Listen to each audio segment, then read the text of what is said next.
Asante Mheshimiwa Bunge. Sasa nimuite Mheshimiwa Dr. Leonard Akwilapo ambaye ni waziri wetu wa ardhi na nyumba na maendeleo ya makazi awasilishe hotuba ya bajeti yake ya wizara kwa mwaka wa fedha 2026/2027.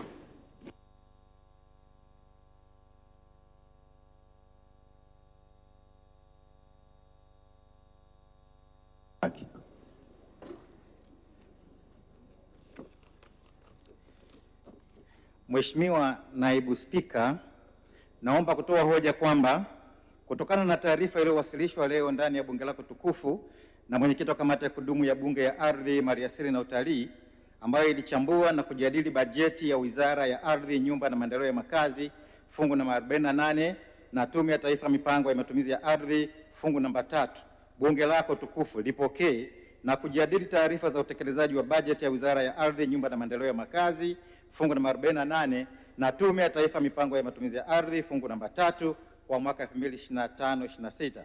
Aidha, naomba bunge lako tukufu lijadili na kuidhinisha makadirio ya mapato na matumizi ya mafungu hayo mawili kwa mwaka 2026/27. Mheshimiwa Naibu Spika, naomba hotuba yangu iliyowasilishwa mbele ya bunge lako tukufu iingie kwenye kumbukumbu rasmi za bunge answered kama ilivyo. Mheshimiwa Naibu Spika, naomba nianze kwa kumshukuru sana Mwenyezi Mungu mwingi wa rehema kwa kutujalia afya njema na kutuwezesha kushiriki mkutano huu wa 3 wa bunge la 13 ambao ni mahsusi kwa ajili ya kujadili mapitio ya utekelezaji wa bajeti ya serikali kwa mwaka 2025/26 na makadirio ya mapato na matumizi kwa mwaka 2026/27.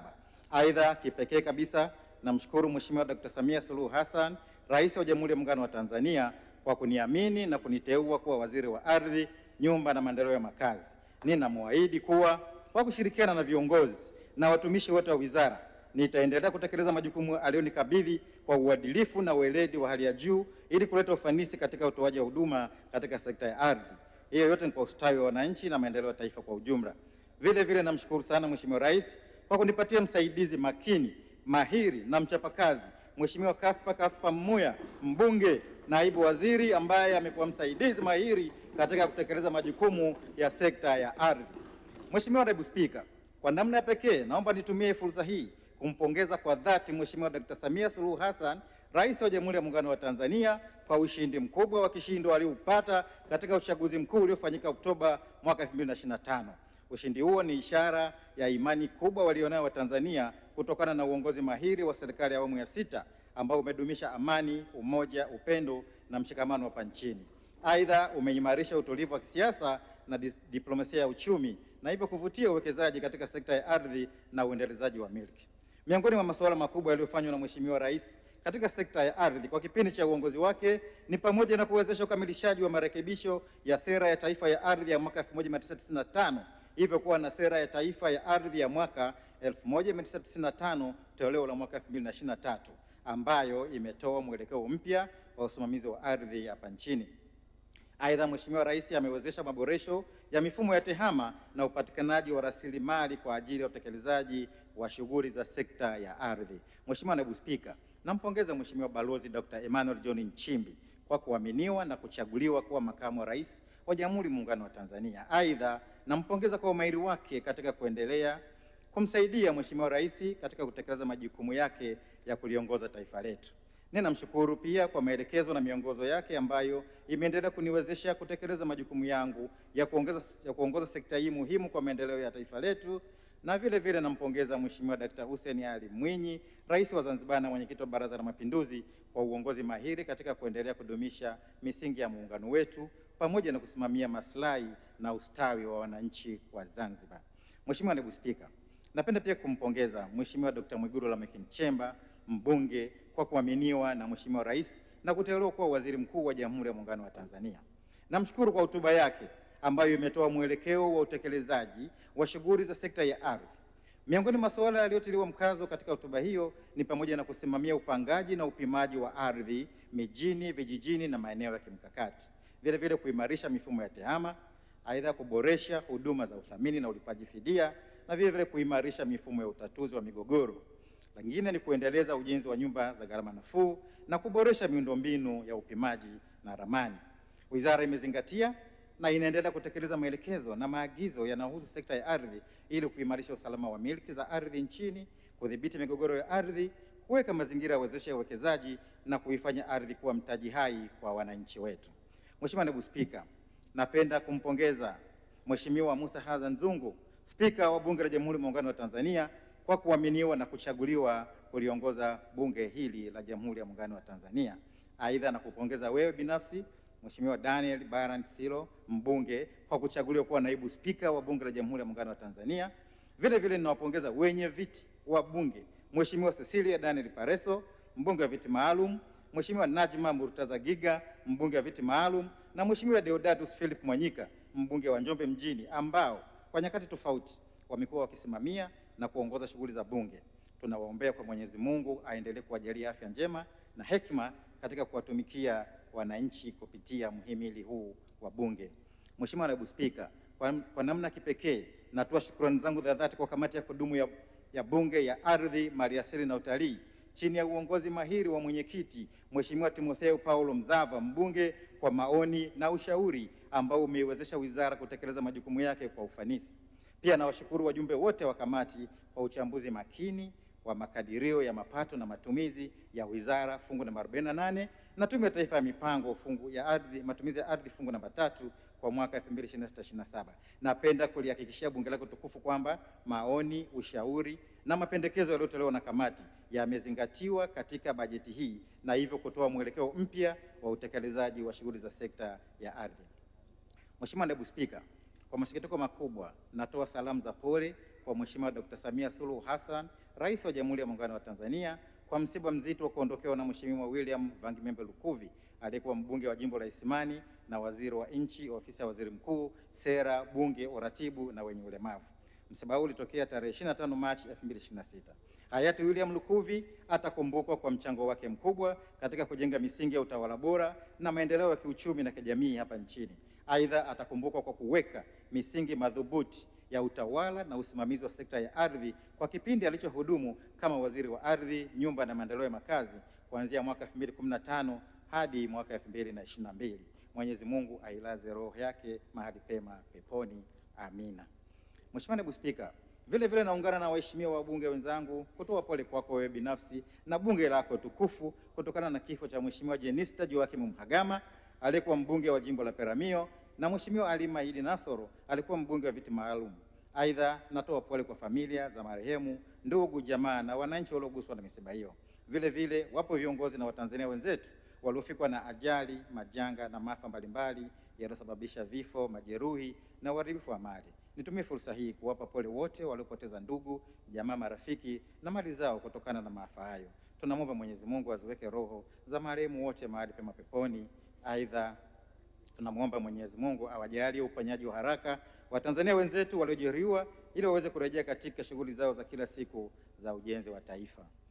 Mheshimiwa Naibu Spika, kwa kuzingatia umuhimu wa sekta hii, katika mwaka 2026/27 wizara imepanga kutekeleza vipaumbele 8 kama ifuatavyo. Kwanza, kuongeza kasi ya upangaji, upimaji, umilikishaji na usajili wa ardhi mijini, vijijini na maeneo ya kimkakati. Vile vile kuandaa mipango ya matumizi ya ardhi ya vijiji.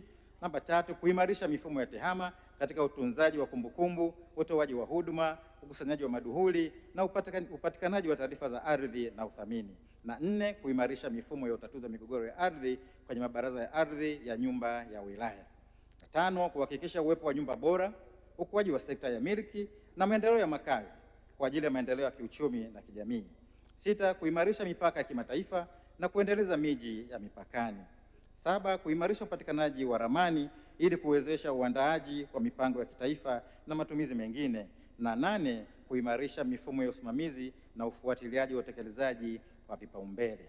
Mheshimiwa Naibu Spika, vipaumbele vilivyobainishwa vitawezesha kufikia malengo ya sekta yaliyoainishwa katika Sera ya Taifa ya Ardhi ya mwaka 1995 toleo la mwaka 2023, Sera ya Taifa ya Maendeleo ya Makazi ya mwaka 2000, Dira 2050, Ilani ya Chama cha Mapinduzi ya uchaguzi mkuu wa mwaka 2025, hotuba ya Rais wa Jamhuri ya Muungano wa Tanzania wakati akizindua Bunge la 13 mwezi Novemba mwaka 2025, mpango wa 4 wa maendeleo ya taifa wa miaka 5 kuanzia mwaka 2026/27 hadi 2030/31, malengo ya maendeleo endelevu kuelekea mwaka 2030 na mpango mkakati wa wizara wa miaka 5 kuanzia mwaka 2026/27 kuelekea 2030/31. Mheshimiwa Naibu Spika, baada ya maelezo hayo ya utangulizi, naomba sasa nitoe ufafanuzi kuhusu mapitio ya utekelezaji wa mpango wa bajeti wa Wizara ya Ardhi, Nyumba na Maendeleo ya Makazi fungu namba 48 pamoja na Tume ya Taifa ya Mipango ya Matumizi ya Ardhi fungu namba 3 kwa mwaka 2025/26 na makadirio ya mapato na matumizi kwa mwaka 2026/27. Aidha, takwimu za utekelezaji wa bajeti kwa mwaka 2025/26 ambazo zipo katika hotuba hii zinaishia tarehe 15 Mei mwaka 2026.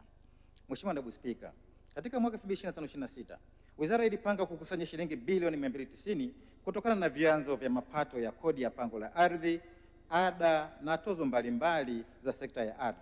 Hadi tarehe 15 Mei mwaka 2026 wizara imekusanya shilingi bilioni 191.90 sawa na asilimia 66.17 ya lengo. Katika mwaka 2026/27 wizara imepanga kukusanya shilingi bilioni 300 kutokana na kodi ya pango la ardhi, ada na tozo mbalimbali zinazohusiana na sekta ya ardhi. Lengo hilo litafikiwa kwa kutekeleza mikakati mbalimbali ikiwemo kuendelea kusambaza miundombinu na mifumo ya tehama katika ofisi za ardhi za mikoa na halmashauri ili kurahisisha utoaji wa huduma za ardhi. Vile vile kuendelea kushirikiana na ofisi ya Waziri Mkuu TAMISEMI kufuatilia halmashauri ambazo hazijakamilisha utekelezaji wa miradi ya KKK na kuchukua hatua za kisheria kwa wadaiwa sugu ikiwemo kuwafikisha mahakamani. Aidha, wizara kwa kushirikiana na mamlaka nyingine inaendelea kutafuta njia bora ya ukusanyaji wa kodi ya pango la ardhi kupitia huduma mbalimbali zinazotolewa na taasisi hizo. Natoa rai kwa wamiliki wote wa ardhi kuhakikisha wanatekeleza wajibu wao wa msingi wa kulipa kodi ya pango la ardhi kwa wakati ili kuepuka kuchukuliwa hatua za kisheria ikiwemo kufutiwa umiliki. Mheshimiwa Naibu Spika, napenda pia vile vile kupitia bunge lako tukufu kuwafahamisha Watanzania wote kuwa kulipa kodi ya pango la ardhi ni kosa ambalo linaweza kukufanya ukakosa sifa ya kukopesheka katika taasisi za fedha, na vile vile utakosa nafasi za kugombea nafasi za uongozi ikiwemo udiwani na nafasi yetu. Mheshimiwa Naibu Spika, katika mwaka 2025/26 wizara iliidhinishiwa shilingi bilioni 193.44 kwa ajili ya matumizi ya kawaida na miradi ya maendeleo. Kati ya fedha hizo, shilingi bilioni 53.82 zilikuwa kwa ajili ya mishahara, shilingi bilioni 37.56 kwa ajili ya matumizi mengineyo na shilingi bilioni 62.06 kwa ajili ya miradi ya maendeleo, ambapo shilingi bilioni 5.73 ni fedha za maendeleo za ndani na shilingi bilioni 56.33 ni fedha za maendeleo za nje. Aidha, wizara iliongezewa bajeti ya shilingi bilioni 64.24 ambapo shilingi bilioni 60.94 zilitumika kwa ajili ya kulipa madeni na shilingi bilioni 3.30 zilitumika kutetea maombi ya eneo la nyongeza nje ya ukanda wa kiuchumi baharini, yani extended continental shelf, yaliyowasilishwa Umoja wa Mataifa na hivyo kufanya bajeti ya maendeleo kuongezeka hadi shilingi bilioni 126.29 na bajeti ya wizara kwa ujumla kufikia shilingi bilioni 217.68. Hadi tarehe 15 Mei 2026 wizara imepokea shilingi bilioni 141.09 sawa na asilimia 64.82 ya bajeti. Kati ya fedha zilizopokelewa, shilingi bilioni 43.85 ni mishahara, shilingi bilioni 31.51 ni matumizi mengineyo na shilingi bilioni 65.74 ni kwa ajili ya utekelezaji wa miradi ya maendeleo. Mheshimiwa Naibu Spika, katika mwaka 2025/26 wizara kupitia Tume ya Taifa ya Mipango ya Matumizi ya Ardhi ilipanga kukusanya shilingi milioni 18 kupitia kodi ya pango la nyumba zilizopo mkoani Tabora. Hadi kufikia tarehe 15 Mei, tume ilikuwa imekusanya shilingi bilioni 16.05 sawa na asilimia 89.17 ya lengo. Vile vile tume ilipanga kupokea michango ya shilingi bilioni 1 kutoka kwa wadau wa kimkakati. Hadi kufikia tarehe 15 Mei, shilingi milioni 417.79 zilikuwa zimepokelewa ambayo ni sawa na asilimia 41.78 ya lengo. Kwa mwaka 2026/27 tume imepanga kukusanya shilingi milioni 18 kutokana na kodi ya pango la nyumba zilizopo mkoani Tabora. Aidha, juhudi za kuhamasisha wadau wa kimkakati kuchangia shilingi milioni 500 kwa ajili ya kugharamia shughuli za upangaji wa matumizi ya ardhi zinaendelea. Mheshimiwa Naibu Spika, katika mwaka 2025/26 tume iliidhinishiwa shilingi bilioni 10.71 kwa ajili ya kugharamia miradi wa upangaji wa matumizi ya ardhi. Aidha, wakati wa utekelezaji wa bajeti tume iliongezewa shilingi bilioni 2, hivyo jumla ya bajeti kwa shilingi bilioni 12.71. Kati ya fedha hizo shilingi bilioni 4.71 ni mshahara, shilingi bilioni 3.48 ni matumizi mengineyo, na shilingi bilioni 4.52 ni kwa ajili ya utekelezaji wa mradi wa upangaji wa matumizi ya ardhi. Hadi tarehe 15 Mei 2026 tume imepokea shilingi bilioni 10.33 ambayo ni sawa na 81.27%. Kati ya fedha hizo shilingi bilioni 3.58 ni mishahara, shilingi bilioni 2.23 ni matumizi mengineyo, na shilingi bilioni 4.52 ni fedha za ndani kwa ajili ya utekelezaji wa mradi wa upangaji wa matumizi ya ardhi. Napenda kutoa shukrani zangu za dhati kwa Mheshimiwa Dr. Samia Suluhu Hassan, Rais wa Jamhuri ya Muungano wa Tanzania, kwa kuendelea kutoa fedha ambazo zimeongeza kasi ya uandaaji wa mipango ya matumizi ya ardhi hapa nchini. Mheshimiwa Naibu Spika, katika mwaka 2025/26 wizara ilipanga kuandaa na kusajili hati miliki 500,000, hati za haki miliki ya kimila 520,000, hati za sehemu ya jengo 1000, vyeti vya ardhi ya kijiji 100 na miamala ya hati miliki na nyaraka za kisheria 100,000.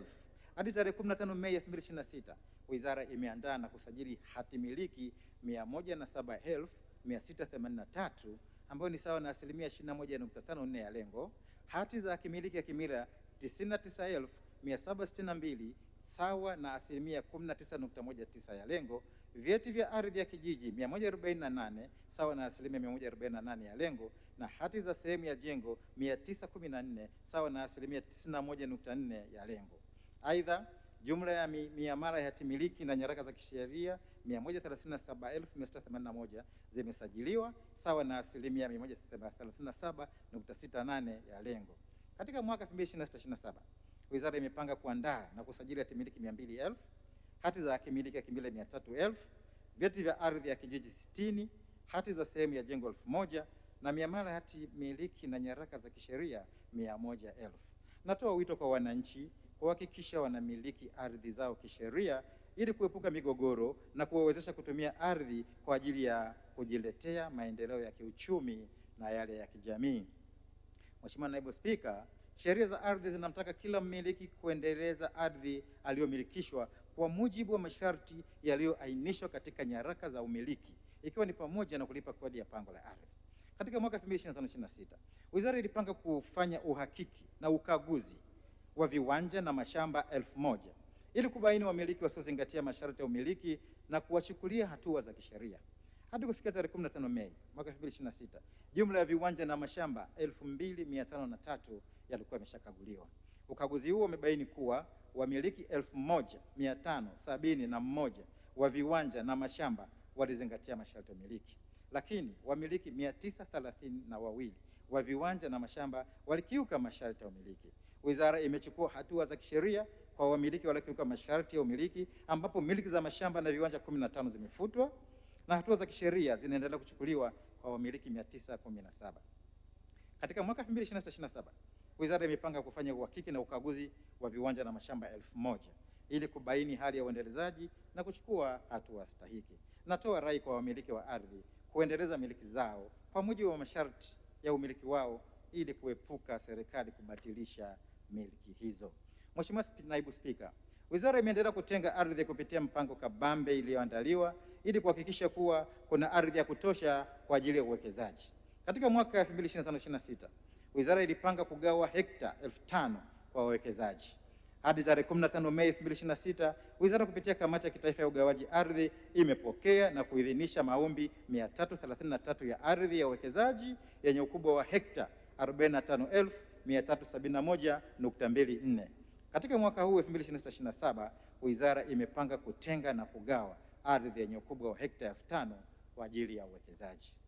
Mheshimiwa Naibu Spika, ili kufikia azma ya serikali ya kuweka mazingira ya wezesha uwekezaji nchini, wizara imeimarisha utoaji wa huduma kwenye mamlaka ya uwekezaji wa maeneo maalum ya kiuchumi Tanzania TISEZA kwa kuanzisha ofisi maalum ya ardhi kwa ajili ya kushughulikia masuala ya uwekezaji.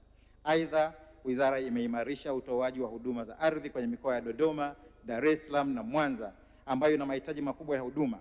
Mikoa hiyo imekuwa na makamishna wa ardhi wasaidizi wawili, hatua ambayo itaongeza ufanisi katika utoaji wa huduma kwa kuwafikia wananchi karibu zaidi ya maeneo yao.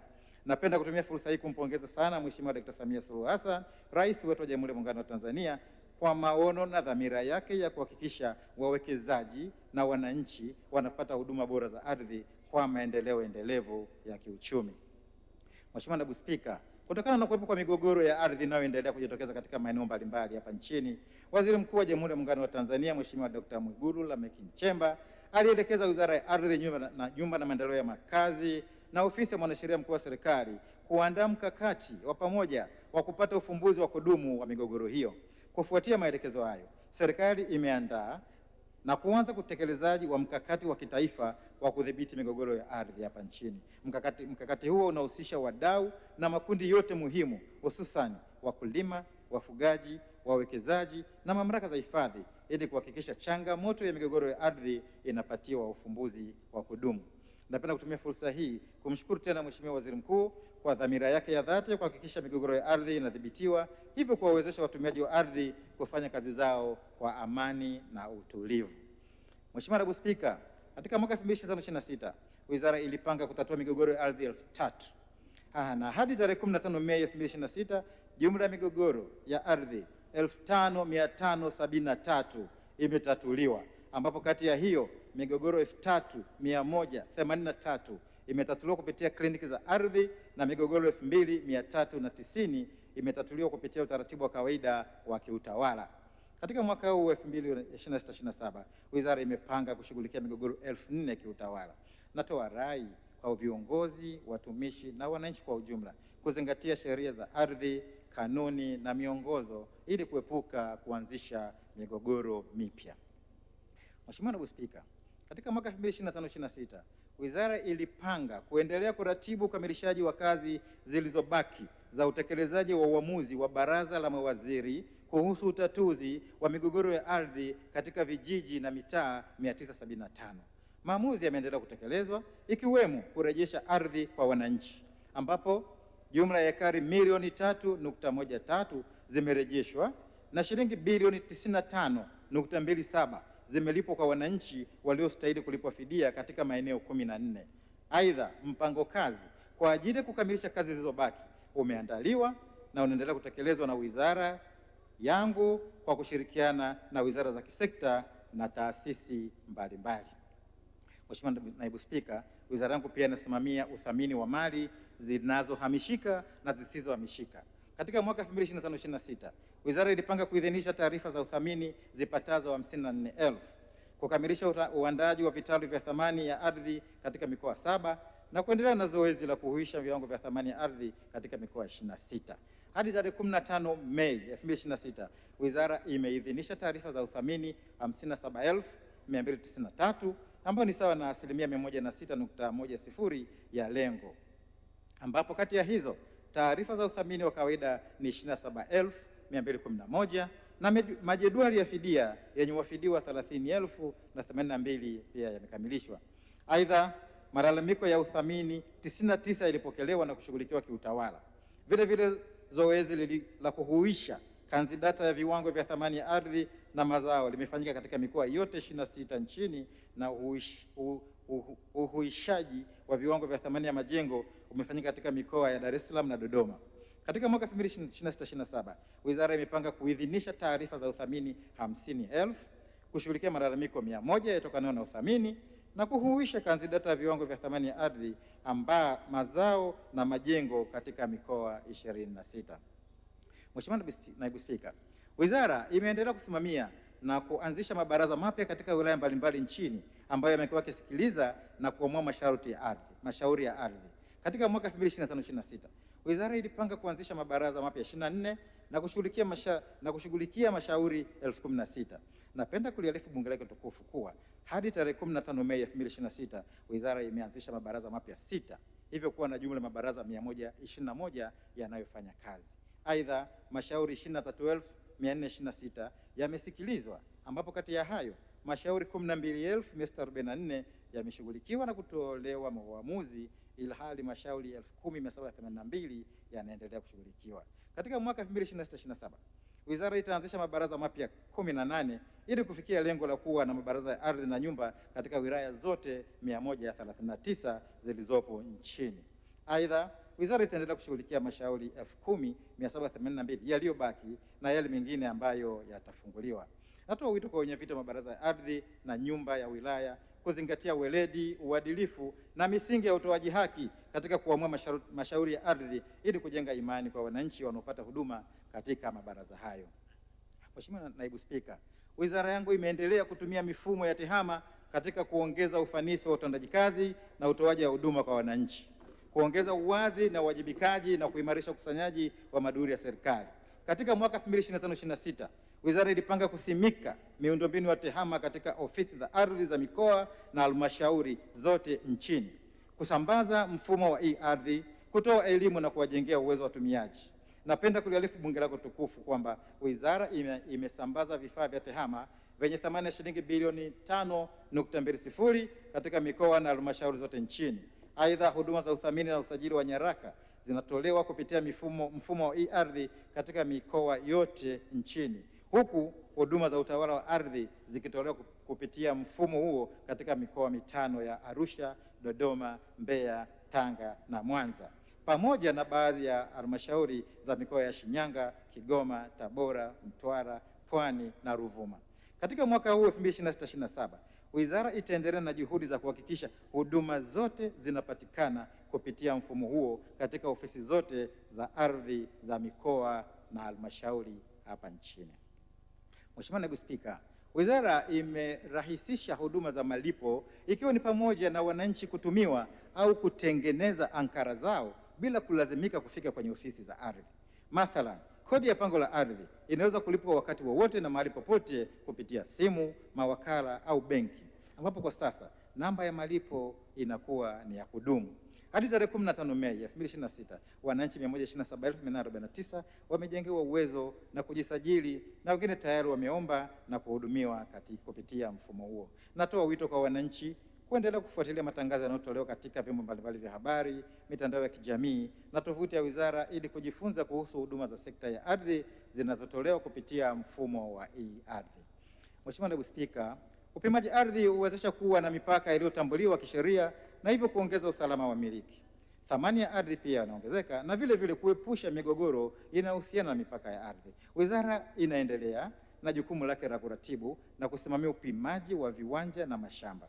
Katika mwaka 2025/26 wizara ilipanga kuratibu upimaji na uidhinishaji wa viwanja 500,000 na mashamba 500. Hadi tarehe 15 Mei 2026 jumla ya viwanja 193,317 na mashamba 515 yamepimwa na kuidhinishwa, ambayo ni sawa na 38.66% na 103.0% mtawalia. Katika mwaka 2026/27 wizara itaendelea na dhamira yake ya kupima na kuidhinisha viwanja 500,000 na mashamba 500 nchi nzima.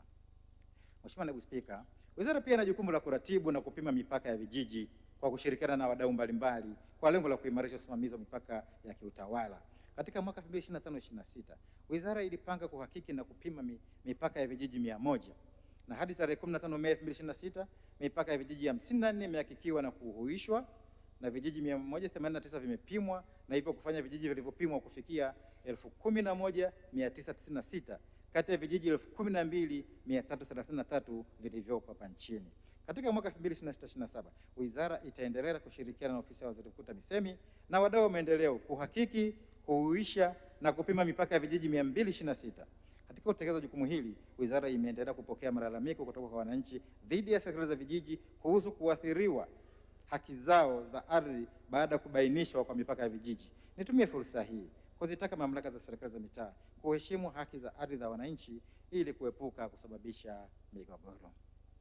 Mheshimiwa Naibu Spika, serikali kupitia mradi wa Tanzania Cities Transforming Infrastructure and Competitiveness, yani TACTIC, ambao unasimamiwa na kuratibiwa na ofisi ya Waziri Mkuu TAMISEMI, inaendelea na maandalizi ya awali ya kuandaa mipango ya jumla ya miji mingine 18 hapa nchini. Aidha, wizara kwa kushirikiana na mamlaka za upangaji inaendelea kufuatilia uandaaji na utekelezaji wa mipango ya jumla kwa mujibu wa sera, sheria, kanuni na miongozo iliyopo ili kuchochea maendeleo endelevu ya ukuaji wa miji hapa nchini. Natoa wito kwa mamlaka za upangaji nchini kuendelea kutenga fedha kwa ajili ya uandaaji wa mipango ya jumla pamoja na kuhakikisha utekelezaji wa miradi iliyopangwa inazingatia mipango iliyopo. Aidha, ujenzi unaofanyika bila vibali udhibitiwe ili kuzuia ukuaji holela wa miji yetu. Mheshimiwa Naibu Spika, katika kuunga mkono maono na dhamira njema ya Mheshimiwa Dkt. Samia Suluhu Hassan, Rais wa Jamhuri ya Muungano wa Tanzania, ya kuwa na makazi na miji ya kisasa, wizara imeanza kutekeleza programu maalum ya uendelezaji upya wa maeneo chakavu, yaani Land Readjustment Program, katika miji mbalimbali hapa nchini. Programu hii inalenga kuwezesha upatikanaji wa makazi bora kwa wananchi, kuongeza thamani ya miji na maeneo yake, kuboresha huduma za jamii, kuvutia wawekezaji, kuboresha mazingira na mandhari ya miji hiyo, na hivyo kuchangia ukuaji wa uchumi. Jumla ya maeneo 111 yenye ukubwa wa hekta 24,309.3 yameainishwa katika halmashauri 35 zilizopo kwenye mikoa 25. Mheshimiwa Naibu Spika, katika mwaka 2025/26 wizara ilipanga kuratibu uendelezaji upya wa eneo la Makangira Msasani katika manispaa ya Kinondoni lenye ukubwa wa hekta 17.20. Kama eneo la mfano, kazi ya kuendeleza eneo hilo imeanza kwa kuwashirikisha wananchi, ambapo ukusanyaji wa taarifa na utambuzi wa miliki za wakazi wa eneo hilo umefanyika. Taarifa hizo zitawezesha kufahamu hali halisi ya maisha ya wakazi wa eneo hilo, thamani ya rasilimali zilizopo, mahitaji na matamanio ya wananchi, na namna ya kufanya mgawanyo wa miliki zitakazoboreshwa. Katika mwaka 2026/27 wizara itaanza upangaji na upimaji wa ardhi sambamba na kutafuta wawekezaji wenye sifa na uwezo wa kuendeleza eneo hilo. Mheshimiwa Naibu Spika, kadhalika wizara imekamilisha rasimu ya mpango wa uendelezaji upya eneo la Sinza katika manispaa ya Ubungo, ambapo wananchi na wadau mbalimbali wanaendelea kutoa maoni yao. Mpango huu unalenga kuongeza thamani ya uwekezaji wenye tija katika kuboresha maisha ya wananchi na kuongeza pato la taifa kwa kusanifu matumizi mchanganyiko yatakayowezesha kuongeza viwango vya ujenzi wa eneo hilo kuanzia sakafu 2 hadi sakafu 20 kulingana na uhimilivu wa uwezo wa ardhi. Katika kutekeleza mpango huu, wamiliki wa ardhi katika maeneo hayo ndio watakaoshiriki katika kuendeleza ardhi zao kwa kuzingatia mpango utakaopitishwa. Mheshimiwa Naibu Spika, naomba nirudie eneo hilo. Katika kutekeleza mpango huu, wamiliki wa ardhi katika maeneo hayo ndio watakaoshiriki katika kuendeleza ardhi zao kwa kuzingatia mpango utakaopitishwa.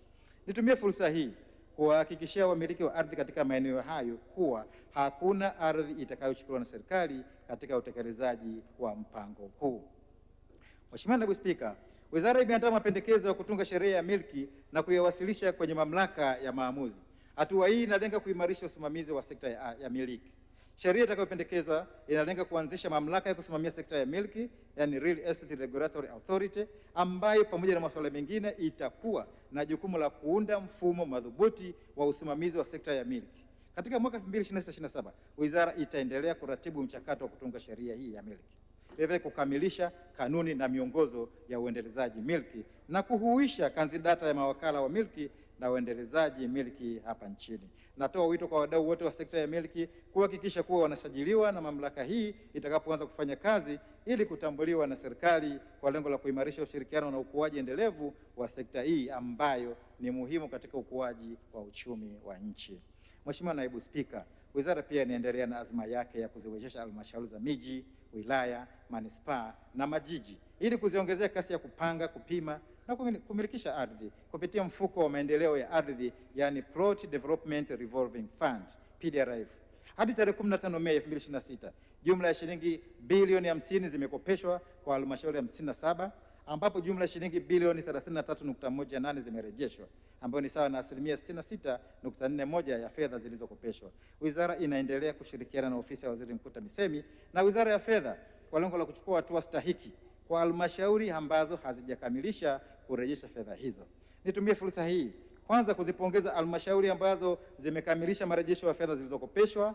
Aidha, nizikumbushe halmashauri ambazo hazijakamilisha kurejesha mikopo hiyo zifanye hivyo mara moja ili kutoa fursa kwa halmashauri nyingine nchini kunufaika na fursa hii adhimu. Mheshimiwa Naibu Spika, wizara pia inatekeleza mradi wa uimarishaji wa miundombinu ya upimaji na ramani, yani Land Data Infrastructure, ambao unalenga kurahisisha kazi za upangaji na upimaji ardhi. Katika mwaka 2025/26 wizara ilipanga kukamilisha ununuzi wa vifaa na kuanza uandaaji wa ramani za msingi za uwiano mkubwa wa 1:2500 kwa miji mikuu ya mikoa na uwiano mdogo wa 1:25,000 kwa nchi nzima. Aidha, wizara ipo katika hatua za mwisho za ununuzi wa ndege maalum itakayotumika kupiga picha za anga na kutengeneza ramani za msingi. Katika mwaka 2026/27, wizara inatarajia kumpata mkandarasi atakayejenga vituo vya kielektroniki vya upimaji, yani continuously operating reference stations, vipatavyo 30 na kuandaa ramani za msingi za uwiano mdogo wa 1:25,000 nchi nzima. Mheshimiwa Naibu Spika, wizara ina jukumu la kuimarisha mipaka ya kimataifa kwa kupima, kujenga na kukarabati alama zilizoharibika, kuandaa ramani za mipaka na kuandaa makubaliano ya uimarishaji wa mipaka. Katika mwaka 2025/26, wizara ilipanga kuimarisha sehemu ya mpaka wa kimataifa kati ya Tanzania na Kenya upatao kilomita 100, pamoja na mpaka wa Tanzania na Burundi kilomita 100, na hadi tarehe 15 Mei mwaka 2026, wizara imeimarisha mpaka wa kimataifa kati ya Tanzania na Kenya kutoka Tarakea wilaya ya Rombo hadi hifadhi ya taifa ya Mkomazi wilaya ya Mwanga kwa jumla ya kilomita 106, na hivyo kufanya jumla ya kilomita zilizoimarishwa kufikia 564 kati ya kilomita 758 za eneo la nchi kavu. Katika mwaka 2026/27, wizara imepanga kuendelea kuimarisha sehemu ya mpaka wa Tanzania na Kenya yenye urefu wa kilomita 140, kuimarisha sehemu ya mpaka wa Tanzania na Burundi yenye urefu wa kilomita 70 na kupima na kuimarisha kilomita 100 za mipaka ya kimataifa kwenye maji. Mheshimiwa Naibu Spika, sehemu nyingine ya majukumu ya wizara ni kuratibu ni kusimamia shughuli za taasisi zilizo chini yake. Taasisi hizo ni Tume ya Taifa ya Mipango ya Matumizi ya Ardhi, Shirika la Nyumba la Taifa, Bodi ya Usajili wa Wataalamu wa Mpango Miji, Bodi ya Usajili wa Wadhamini, Bodi ya Usimamizi na Usajili wa Wapima Ardhi na Vyuo vya Ardhi vya Tabora na Morogoro. Mheshimiwa Naibu Spika, wizara kupitia tume imeendelea kuandaa, kuratibu na kusimamia utekelezaji wa mipango ya matumizi ya ardhi nchini.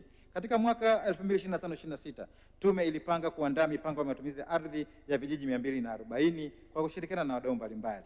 Na hadi kufikia tarehe 15 Mei 2026, mipango ya matumizi ya ardhi ya vijiji 253 katika halmashauri za wilaya 24 nchini imeandaliwa, ikiwa ni sawa na asilimia 105.42 ya lengo walilojiwekea, na kufanya jumla ya vijiji vilivyopangwa kufikia 4925 kati ya vijiji 12333 ambavyo vipo hapa nchini.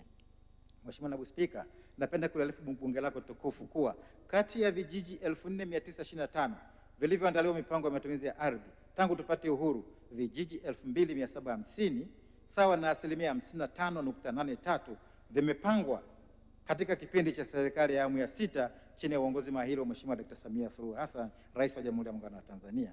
Aidha, katika mwaka 2026/27 tume itaandaa mipango ya matumizi ya ardhi ya vijiji 1492, ununuzi wa vifaa na ujenzi, vitendea kazi, uzingatiaji wa matumizi ya ardhi, ufuatiliaji na tathmini. Napenda kutumia fursa hii kutoa shukrani zangu za dhati kwa Mheshimiwa Rais kwa kuendelea kuongeza tengeo la bajeti kwa ajili ya kuongeza kasi ya uandaaji wa mipango ya matumizi ya ardhi hapa nchini. Aidha, tengeo hilo litawezesha upangaji wa matumizi ya ardhi ya vijiji vingi kwa muda mfupi ikilinganishwa na kipindi kilichopita. Hii inadhihirisha azma ya Mheshimiwa Rais ya kumaliza migogoro ya matumizi ya ardhi hapa nchini na kurejesha tabasamu kwa Watanzania. Mheshimiwa Naibu Spika, katika kuenzi kazi nzuri ya kuimarisha upatikanaji wa makazi bora kwa Watanzania inayoendelea kufanywa na serikali ya awamu ya 6, Shirika la Nyumba la Taifa linatekeleza mradi wa Samia Housing Scheme wa ujenzi wa nyumba 5000 unaotarajiwa kugharimu jumla ya shilingi bilioni 466. Katika mwaka 2025/26, shirika lilipanga kuendelea na awamu ya pili ya utekelezaji wa mradi huu kwa kujenga nyumba 908 katika maeneo mbalimbali nchini. Hadi tarehe 15 Mei 2026, ujenzi wa nyumba 68 za makazi eneo la Iyumbu Dodoma umekamilika, hivyo kufanya jumla ya nyumba zilizokamilika kufikia 628. Aidha, ujenzi wa nyumba 260 katika eneo la Mtoni Kijichi umefikia asilimia 30 na ujenzi wa nyumba 160 eneo la Mederi Dodoma umefikia asilimia 25. Kadhalika, maandalizi ya ujenzi wa nyumba 100 eneo la Iyumbu Dodoma, eneo la Njidengo Dodoma na Kawe Dar es Salaam yanaendelea.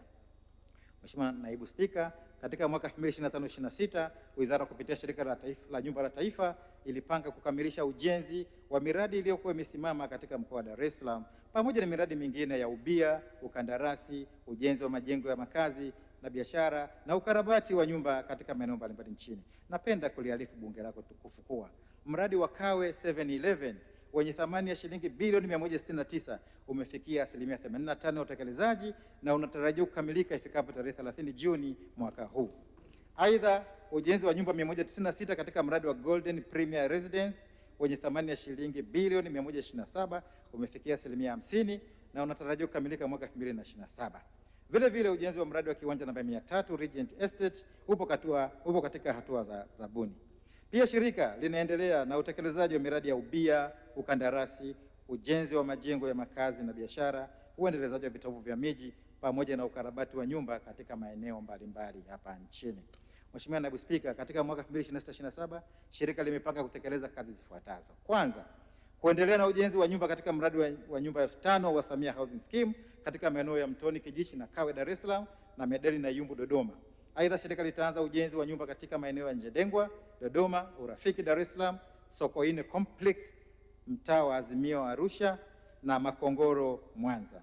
2, kuanza ujenzi wa nyumba 800 za gharama nafuu kwa awamu katika mradi wa Salama Creek Kigamboni Dar es Salaam, Sabasaba Morogoro, Iyumbu Dodoma na Buswelu Mwanza. 3, kuendelea na ujenzi wa nyumba 196 katika mradi wa Golden Premier Residence na kiwanja namba 300 Regent Estate. Na 4, kuendelea kukamilisha ujenzi wa miradi ya majengo ya biashara katika mikoa mbalimbali nchini ikiwemo Merview Shops, Ngarenaro na Usariva Arusha, Tabora Commercial Complex Tabora, Mkwakwani Commercial Complex Tanga, Uluguru Plaza Morogoro, Iringa Commercial Complex Iringa, Songea Commercial Complex Ruvuma, Bukoba Complex Kagera, 17A Mwenge na 1K Market Street Singida, Uganda Avenues na Ras Kilomoni Dar es Salaam. Na 5, kuendelea kutekeleza mipango wa ukarabati wa nyumba za shirika 2000 na kutekeleza miradi ya ukandarasi na ushauri elekezi inayoendelea na mingine itakayojitokeza. Mheshimiwa Naibu Spika, Wizara ya Ardhi, Nyumba na Maendeleo ya Makazi pia inasimamia utekelezaji wa shughuli za bodi mbalimbali za wataalam wa sekta ya ardhi. Bodi hizo ni pamoja na bodi ya usajili wa wataalam wa mipango miji, bodi ya usajili wa wathamini na bodi ya usimamizi na usajili wa wapima ardhi. Majukumu ya bodi hizi ni kusajili wataalam wa sekta na kampuni za kitaalam, kusimamia weledi wa wataalam na kusimamia maadili ya kitaaluma. Vile vile wizara inasimamia vyuo vya ardhi vya Tabora na Morogoro.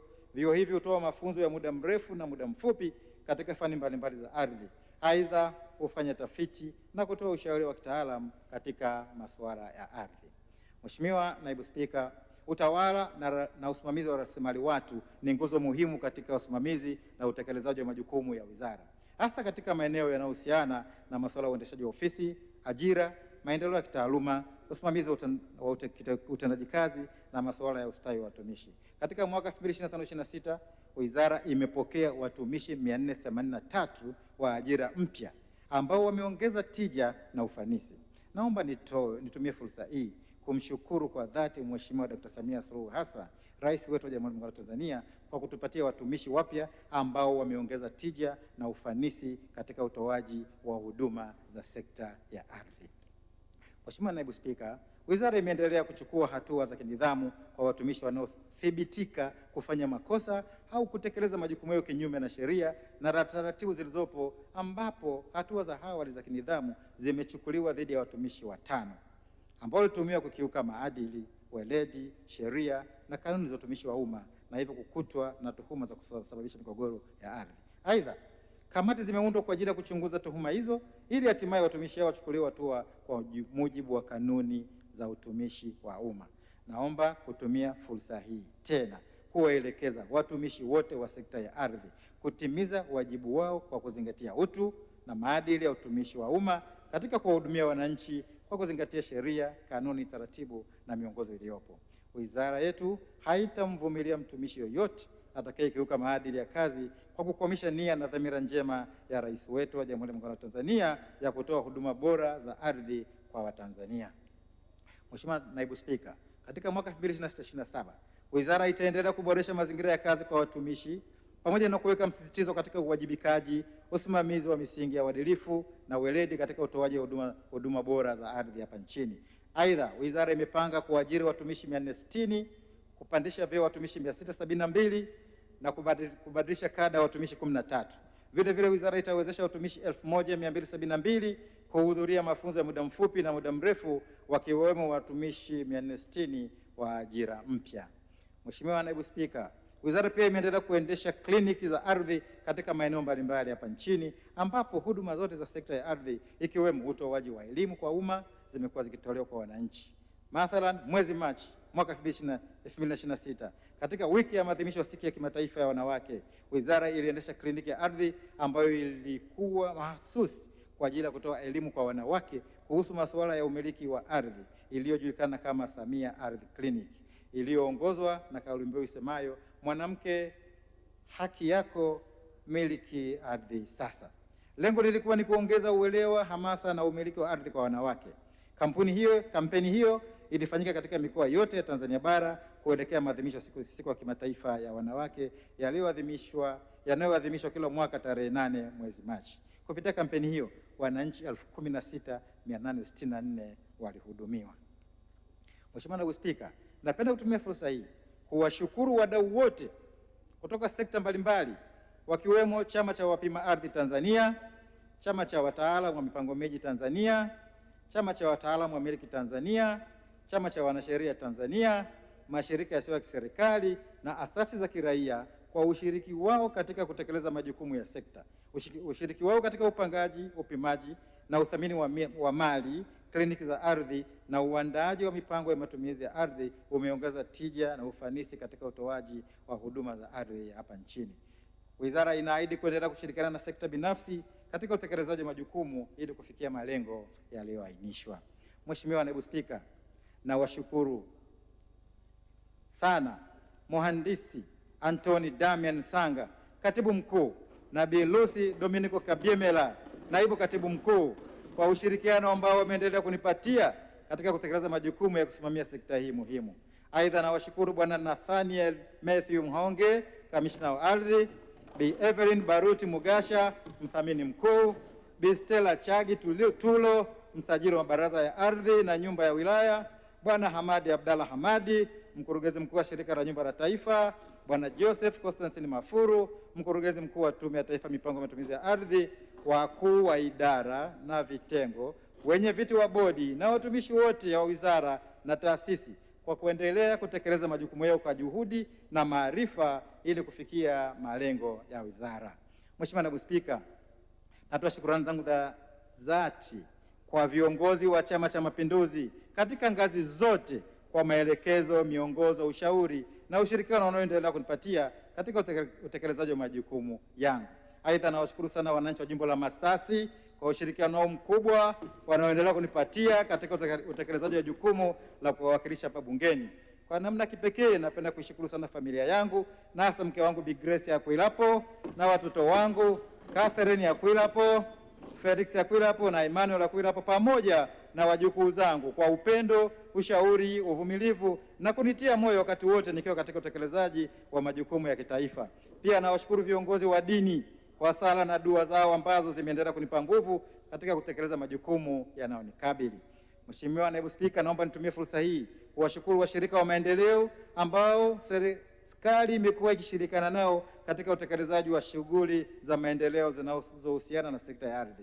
Washirika hao ni pamoja na Benki ya Exim ya Korea Kusini, UN Habitat, Shelter Africa, Africa Union Border Program, Regional Center for Mapping of Resources for Development, Tanzania Mortgage Refinance Company, Watumishi Housing Company, Wakala wa Huduma za Misitu, Association for Development of Protected Areas, taasisi za fedha za ndani, asasi za kiraia, sekta binafsi na wananchi kwa michango yao katika utekelezaji wa majukumu ya sekta ya ardhi.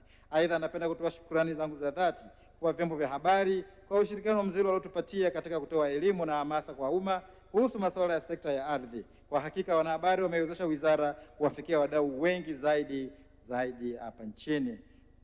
Mheshimiwa Naibu Spika, napenda kuhitimisha hotuba yangu kwa kuliarifu bunge lako tukufu kuwa wizara katika mwaka 2026/27 itaendelea kuimarisha uratibu na usimamizi wa maendeleo ya sekta ya ardhi kwa kuzingatia vipaumbele vilivyoainishwa katika hotuba hii. Aidha, kwa mara nyingine nitumie fursa hii kutoa shukrani zangu za dhati kwako wewe binafsi na kwa waheshimiwa wabunge kwa ushirikiano mnaoendelea kunipatia katika kutekeleza majukumu ya wizara. Pamoja na hotuba hii, yameambatishwa majedwali ambayo yanafafanua kwa kina shughuli zilizotekelezwa na wizara. Hotuba hii, Mheshimiwa Naibu Spika, pia inapatikana kwenye tovuti ya wizara ambayo ni www.lands.go.tz. Mheshimiwa Naibu Spika, ili kuwezesha utekelezaji wa vipaumbele na mpango wa bajeti wa wizara kwa mwaka 2026/27, naomba kutoa hoja kwamba bunge lako tukufu lijadili na kuidhinisha bajeti ya jumla ya shilingi bilioni 210,259,515 kwa ajili ya matumizi ya mafungu yote mawili, yaani fungu 48 Wizara ya Ardhi, Nyumba na Maendeleo ya Makazi na fungu namba 3 Tume ya Taifa ya Mipango ya Matumizi ya Ardhi kwa mchanganuo ufuatao: moja, shilingi bilioni 100,224,553,000 ni kwa ajili ya matumizi ya kawaida. Kati ya fedha hizo, shilingi bilioni 61,134,550,000 ni kwa ajili ya mishahara ya watumishi wa wizara na tume, na shilingi bilioni 39,090,003 ni kwa ajili ya matumizi mengineyo, yani OC. Na mbili, shilingi bilioni 110,034,962,000 ni kwa ajili ya miradi ya maendeleo. Kati ya fedha hizo, shilingi bilioni 44,132,469 shilingi bilioni 44,132,469,000 ni fedha za ndani na shilingi bilioni 65,902,493,000 ni fedha za ndani. Mheshimiwa Naibu Spika, nakushukuru tena wewe binafsi na bunge lako tukufu kwa ushirikiano mnaipa Wizara ya Ardhi, Nyumba na Maendeleo ya Makazi. Aidha, naishukuru kamati ya kudumu ya Bunge ya Ardhi, Mali Asili na Utalii na waheshimiwa wabunge wote kwa ushirikiano mkubwa ambao wanatupatia. Mheshimiwa Naibu Spika, baada ya kusema hayo, naomba kutoa hoja. Asante sana Mheshimiwa Waziri, hoja umeitoa na imeungwa mkono. Asante sana.